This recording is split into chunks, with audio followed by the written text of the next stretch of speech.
In this video, we'll go through the different parts of your teacher profile, showing you what each of the settings mean and how to make the important changes. I'll show you how you can change and adjust email notifications for both you and your students. Not just how to turn them on or off, but why you might want to have certain options enabled or disabled for certain situations. Here's how to get there.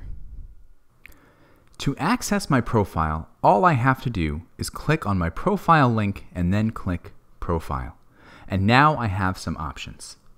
My username and email can't be changed, but they usually don't need to be changed since my students don't see them anywhere on the site. The only reason I would want to change my email is if I lose access to an email account. In that case, you would need to contact support. But no matter what your email address is, as long as you can access it, there's no need to change it. You can also update your password here. Let's discuss notifications. Here, the first one is classroom enrollment notifications. This is for the student, which will notify the student when you enroll them in a class. This is disabled by default. One reason you might want to enable this is if you have your Zoom account connected to Off to Class. When you enroll your student into the class, that can be a good signal to your student that now it's time for class to start. They can get the email, they can join you in the classroom, and then they can click on the Start video link in the classroom to join you in your online lesson. However, you might want to leave this disabled if you ever assign extra homework to your students. Because you need to enroll your student in a lesson to assign homework, you might not want them getting notifications that they've been enrolled in a lesson if your intention is really just to assign them homework. The next notification is for homework assignments themselves, which is enabled by default.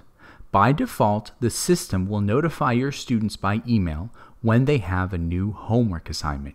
You can change this to disabled if you want to choose any other means of notifying your students when they have homework assignments.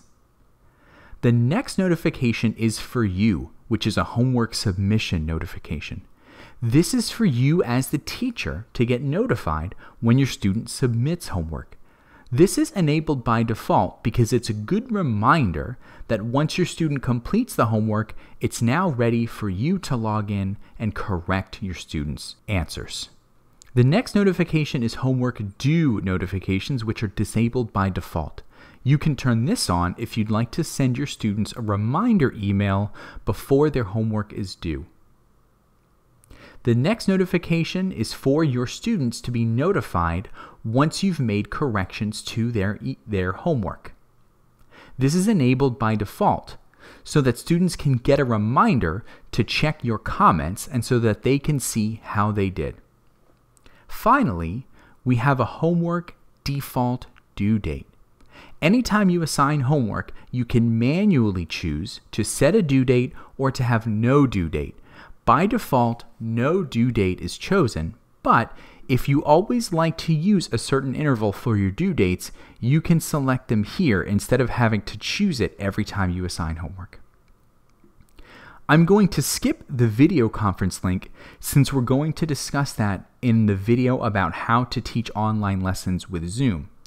But finally, you can also choose to disable the student classroom chat. This is no by default, meaning that the classroom chat is on. But if you click this to yes, this will turn off the chat in the actual classroom.